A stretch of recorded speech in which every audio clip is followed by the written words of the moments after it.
What is up, Nuggets? It's your boy, Killer Pizza, here with a brand new video for you rascals and rapscallions out there. As always, I hope everybody's having a great weekend, watching some spooky movies and whatnot. And first of all, as you could tell, we have a completely different background. I am in my backyard right now, out of the movie room to record this one. Actually about to have a bit of a barbecue today, and I was already outside, kind of a nice day. I figured because of the topic of the video, why not get a different setting and record it outside, because I'm going to be telling some kind of stories and whatnot. So first of all, you're going to see why I never film outside. I live in Metro Detroit. The expressway is right to the left. I can see the back of the local high school right now with cars driving by. It sounds like there's a football game going on. Tons of bugs chirping, animals barking, people with really loud exhaust revving their cars up, a bunch of bullshit like that. But nonetheless, it's a beautiful day. And as you can tell from the title, this is going to be a bit of a different video, something I've never really done before. So if this is your first time watching my channel, know this is a movie channel first and foremost. We talk about physical media, reviewing movies, cult movies, horror movies, all types of fun stuff like that. But I thought this kind of went hand in hand, talking about the times I've experienced like paranormal activity and stuff like that. And I just want to give a shout out before I jump into this video to my buddy Jesse. He is one half of the commentary team at Super Shogun Wrestling, which Samurai Slam 3 is actually going to premiere tonight at 7 p.m. Eastern. If you want to check out that, it was our biggest show of the year, Super Shogun Wrestling on YouTube. You can check out my steel cage match against JJ Hughes, which will be pretty fun. But Jesse actually has his own channel where he kind of tells ghost stories and old lore and folklore, cool stories like that. And right here, I'm going to screenshot his channel, so make sure you go check his stuff out. So anyways, I figured this might be something kind of fun, something a little different. I'll say first and foremost, I do believe in the paranormal. I think ghosts are a real thing. I think space and aliens, it's a real thing. You know, there's just too much in outer space that we haven't been able to get to. There's got to be other types of intelligent life. Even when it comes to like the ocean, it goes so deep we can only go so far. There's got to be a lot of cool stuff down there. Being like a marine biologist would be a pretty cool job to explore all that. But I'm talking about the unknown, the ghosts and stuff. So I'm not much of a conspiracy theory guy. I think that stuff's fun. But I'm just going to talk about my experiences. So anyways, when it comes to ghosts, I have 3 quick stories I want to tell you guys of times I felt I encountered ghosts. So anyways, let's see. The first one was probably when I was like 6, 7, 8 years old. I used to live in an apartment complex, Ashton Pines Apartments, and this is a reason why to this day I never sleep with my door open. I have a lock on my bedroom door. I shut it, I lock it. Call me scared of the dark, call me what you want. But I was laying in bed, and the foot of my bed was kind of towards the door of my bedroom, and this was the middle of the night, and it was pitch black, and I seen this shadowy figure come into the doorway, and all I could see was the silhouette of a person. And I thought it was my mom. You know, I was raised by a single mother. That's the only person it could have been. And I remember being a little kid like, oh, hey, Mom, what are you doing here? What's going on? And the figure didn't move. It just stood there in silence. The freakiest shit, right? And as I kept talking and trying to, like, get something out of the shadowy figure that I seen, it looked like its hand was, like, raising up like it had a knife or something.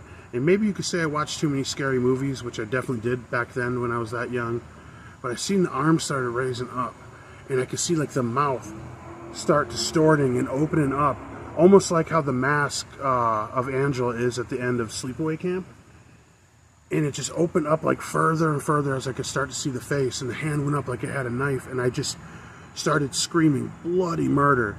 And then my mom came running into the room, and it's like the second she came into the room, the silhouette of what I thought I seen kind of evaporated in some kind of way, and she was the only one there in the doorway.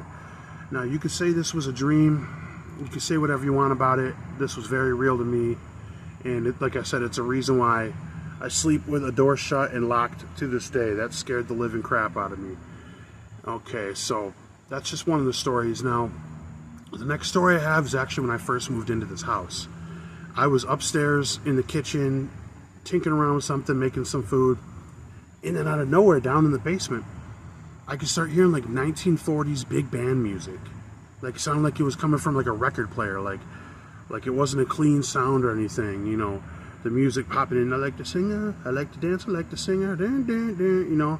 this weird big band music. And I got kind of freaked out, obviously. I remember grabbing a weapon. I grabbed something, and damn bugs. And when I ran down the stairs full speed to see what it was like the closer I got, the louder the sound got, until I made that final step down into the basement. And right when I hit the floor, the sound was completely gone, and there was no more music playing anymore. So that one kind of freaked me out a little bit. And my final story I want to tell, hopefully these are somewhat entertaining, by the way. Just want to do something a little different today, as I said, but just get chewed up by mosquitoes while I'm at it. You hear those bugs? I forget the name of those, like the chatters from Hellraiser. You guys got those where you're from? They're crazy out here. But anyways, this is the one that freaked me out the most. So this was when I was in my early 20s. I had a roommate back in the day. His name was Travis. Don't really talk to the guy much anymore. Turned out to be quite the jerk, but that's besides the point. So we were trying to move into a new apartment. Our lease was up on a different one, and we went to move into this apartment, and the people told us, you know, the wait's going to be a month and a half, unless you want to move in somewhere by, say, Tuesday. And that was like 3 days from then or some shit like that.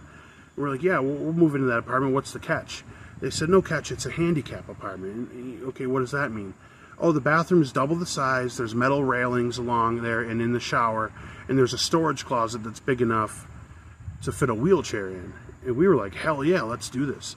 So we ended up making that big storage closet into like an office and everything. And it was pretty tight to move in, but then we started getting kind of spooked out in time, thinking that the apartment was haunted. Like maybe it was a handicap apartment, or for like someone elderly, maybe they passed away in the apartment. So little things would happen, little creaks in the night and everything that would kind of spook the both of us out. But we were just young bachelors back then, just partying, so we didn't really think much of it. So there was this one day when my roommate was at work. He used to be like a salesman at like a kiosk in the mall. And I was the only one home. I went to go take a shower. And when I was in there, somebody tried to start turning the doorknob to get in. And I'm like, okay, very funny, haha, you know, I'm in here, you know. And then the doorknob started shaking, like relentlessly, just pounding at the door. And just somebody just trying to rip the door open. I was like, oh my God, like, are you kidding me, man? Like, geez, you really want to come in here? I'm butt naked in the shower, like, da-da-da-da. So then, I get done with the shower, come out to the living room, and my roommate at the time, he's just sitting there, kind of crouched over on the couch, coffee table in front of him, he's got all his stuff on the table, just emptied his pockets and whatnot. And I said, you know, very funny with what you did. And, man, bad idea recording out here, man. I'm getting chewed up by mosquitoes. But, I said, very funny, haha, whatever. And he's like, what are you talking about? I started explaining to him. He goes, what the hell are you talking about?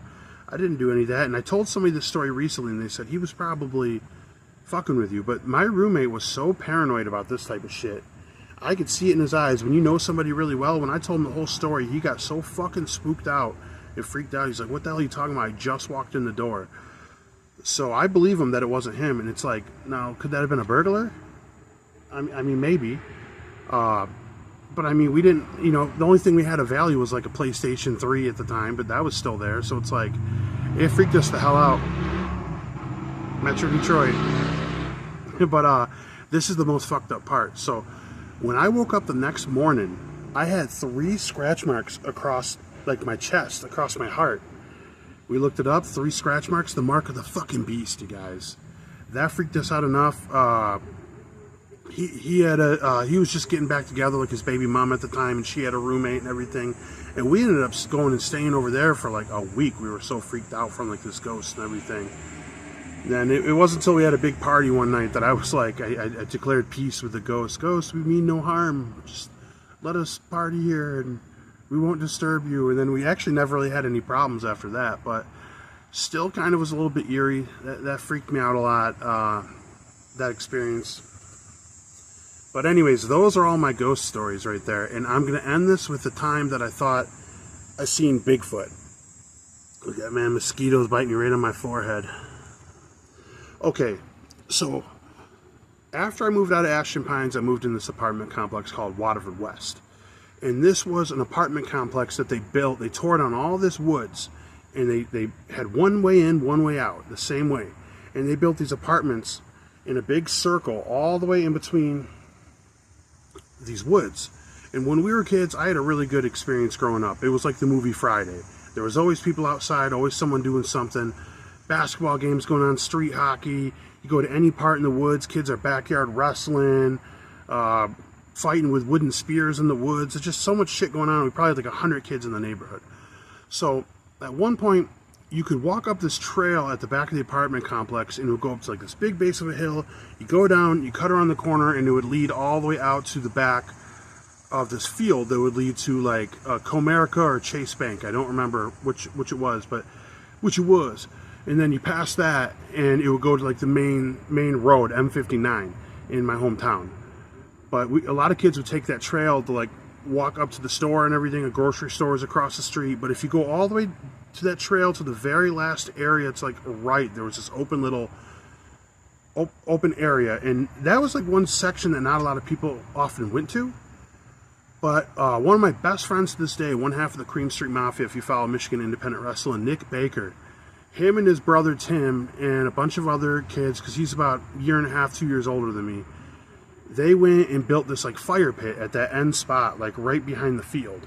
And they go back there, drink their beers, whatever, hang out with girls, the whole deal. So there was a story that got out the next day, because they were going back there all week to have fires.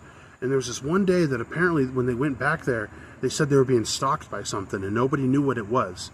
And apparently like this Bigfoot monster, they claimed, something, started chasing somebody when they like walked away to go take a piss, and then it ended up chasing my friend Nick's brother Tim like all through this field and everything, and they got chased away by something in the woods. They didn't know. Somebody said it looked like a hairy, furry monster. Somebody claimed it was a homeless person. Nobody really knew because it was so dark out. But they got chased out through the field to M59, had to walk the long way back around to the neighborhood because they were so scared. So, fast forward maybe a week. This is what everybody's talking about in the neighborhood. And I used to be a sponsored skateboarder when I was like a teenager, and I was with my friend Alex and Cliff, who was the neighborhood bully. And we were doing some skating and everything, and we went walking the opposite way back through the field, through the woods, to come back to the neighborhood and go back to my apartment. And I felt this feeling of something watching us. I couldn't tell you what it was. But I ended up looking over to my right at one point. Look at that shit. Put it right in the forehead. But I look over to my right, and I just seen out of the corner of my eyes, it was something with like a white-ish, dirty, kind of grayish white fur. And it went, when I looked over, it went running like full speed away. And this thing was not on all fours. It was upright. It was shorter. It was probably 4 foot, 5 feet tall. But this thing just went running when I looked over. And I can't explain to you what I seen, but it scared the shit out of me this day. I never went back in those woods ever again. And when we started doing some research, I'll backtrack a little bit. Like I said, it was on its 2 feet, whatever it was. It was standing up like that and went fucking booking it. And I had this eerie feeling in the pit of my stomach. I was so scared. I just wanted to get out of those woods, and it was still a bit of a walk down the trail. And I made the mistake of telling the neighborhood bully Cliff what I seen, so he's purposely walking a lot slower to, you know, stay in there and fuck with me. That, you know, he doesn't believe me, obviously, which is funny in retrospect that I was that scared, because, you know, though we were kids, Cliff was a real big kid, defensive player in high school football at the time. Like, he probably would have saved us from some kind of monster. But I ended up going to my buddy Nick's house and telling him what I seen, and he was already doing some research on it. And my whole life I pronounced it El Batwitch, but it's like it's pronounced something different. I meant to do a little research before this video. El Betzawitch or something, but it's spelt like A-L-B-A-T witch, Eltabawitch or something, El Batwitch. But when we did the research on it, there's like festivals that go on with this thing, and it's like this little short white-haired Bigfoot, and it comes from like Pennsylvania, and it lives in like wooded areas where there's water, and they call them like crab apple monsters or something. They climb into trees to eat apples and everything. And we looked at the map where they were seen, where they had sightings. There were sightings in Michigan. They like to be in the woods, and this whole apartment complex was surrounded by woods. Plus there was little ponds and rivers everywhere. And I can't really explain that. I just know what I seen, or what I think I seen. And that scared the crap out of me. And to be honest, Bigfoot is the one creature that I kind of have the most questions about, because how has nobody ever found one that's dead, or the bones or something like that. But I can't take back at least what I thought I seen that day. It was something else. It was some kind of creature that I never seen before, and it scared the living shit out of me, guys. And yeah, just some scary shit. So I don't know, man. Hopefully, I know I could have told these stories a little bit better, but those are 3 experiences I had with ghosts. One time I thought I seen Bigfoot. You know, I believe aliens got to be real, man. The world's space is too big. There's got to be more shit out there. And I don't know, maybe now to you guys I sound more like a crackpot than I ever did before, but it's fun to talk about this type of stuff, and it's fun to go down rabbit holes on YouTube and watch videos about this stuff and read up on articles, me pretending like I know how to read. But I just find this stuff kind of interesting, and I thought this video would be kind of fun. Like I said, do something a little different today. Didn't expect to record outside and get my face eaten by mosquitoes. But anyways, like I said, if you're new to this channel, this is the first time watching because of what I'm talking about. If you like physical media, feel free to subscribe, like, comment, all that fun stuff. All my normal people that watch my videos, that watch this one, hopefully you like today's video. Like I said, something a little different. Leave me in the comment section times that, if you believe in any of this stuff, for one, and times that you've experienced paranormal, Bigfoot, cryptic, monsters, aliens, anything like that. I'm very interested to hear your stories. But other than that, hopefully you guys enjoyed the video. All this natural light on me. Got to get back inside. Gonna go in for a minute before I barbecue. But yep, it's gonna be a good Sunday. Hopefully you guys enjoy the rest of your day. And like I said, hopefully you enjoyed this different take on a video. I'll see you guys next week. Blood, Guts, Gore. Check you guys next time.